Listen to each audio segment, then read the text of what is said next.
আসসালামু আলাইকুম। এই শীতে অনেকের ফার্মে মুরগি ডিম দিচ্ছে না ঠিক মতো। এ নিয়ে আজকে আপনাদের জন্য একটা গুরুত্বপূর্ণ ভিডিও আমি আপনাদের করছি। আপনারা দেখতে পাচ্ছেন এখানে আমার ফার্মে মুরগিগুলো অলরেডি ডিম দেওয়া শুরু করছে। ওই যে ওই কোনায় দেখেন, ওই যে ওই কোনা দেখেন ডিম পাইরে রাখছে অলরেডি। আমার এখানে মুরগি আছে মোটামুটি 65 পিসের মতো। এখান থেকে দৈনিক অলরেডি আমি 60টা করে ডিম পাচ্ছি। অতএব 60টা মুরগি ডিম দেওয়া রানিং শুরু হয়েছে। প্রথমে একটা দেওয়া শুরু করে, তারপরে দুইটা, তারপরে তিনটা, তারপরে চারটা, তারপরে মাঝখানে একদিন গ্যাপ যায়। হঠাৎ করে দেখি এখন 7টা করে দিচ্ছে।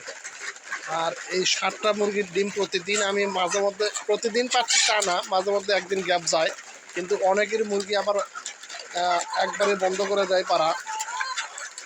আসলে এখানে মুরগিগুলো দেখছেন আমার একদম সম্পূর্ণ সুস্থ সবল আছে এই শীতের মধ্যেও। তবে এদের পরিচর্যা আমার করতে হচ্ছে প্রতিনিয়ত। আপনাদের এই নিয়মিত ডিম দিচ্ছে না, অনেকের বয়স পার হয়ে যাচ্ছে 5 মাস, তারপরেও ডিম দিচ্ছে না, কী কারণে? এ নিয়ে কিছু গুরুত্বপূর্ণ কথা আপনাদের আমি জানাবো। এখানে যে মুরগিগুলো দেখতেছেন, আল্লাহর রহমতে এখন সুস্থ সবল আছে এরা।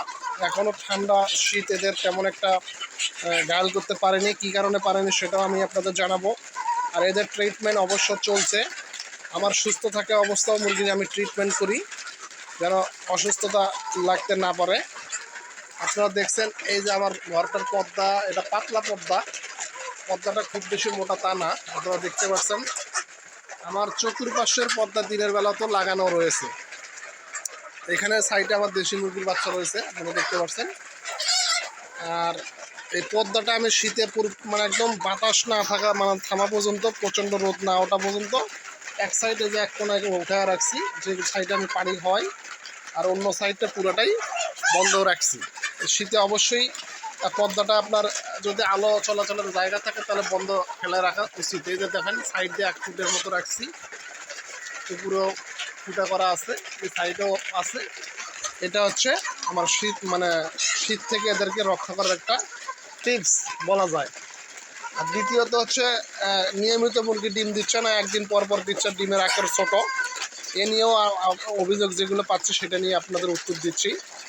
ডিম হচ্ছে নিয়মিত দিবে। আপনি যদি খাবারের পরিমাপটা ঠিক রাখেন, আপনার মুরগি ছোট থেকে 5 মাস বয়স অর্থাৎ উপযুক্ত ডিম আসা পর্যন্ত খাবারের প্রতিনিয়ত একটা পরিবর্তন আনতে হবে। এবং ডিম যখন দেওয়া শুরু করবে তখন আপনাকে অবশ্যই লেয়ার 1, যেটা ডিমের ফিড সোনালি খাওয়ানো হয়, সেই ফিডটা খাওয়ানো শুরু করবেন এবং পরিমাপটা ঠিকমতো দিতে থাকবেন। তাইলে ডিমের আকারটা আস্তে আস্তে, প্রথমে ডিম ছোট দিবে কিন্তু পরবর্তীতে আস্তে আস্তে আপনার ডিমের আকারটা সাইজটা বড় হবে। আমার প্রথমে মুরগি টাইপ দিছিল, কিন্তু এখন দিন যাচ্ছে ডিমের আকার বৃদ্ধি হচ্ছে এবং প্রোডাকশনও বের হচ্ছে।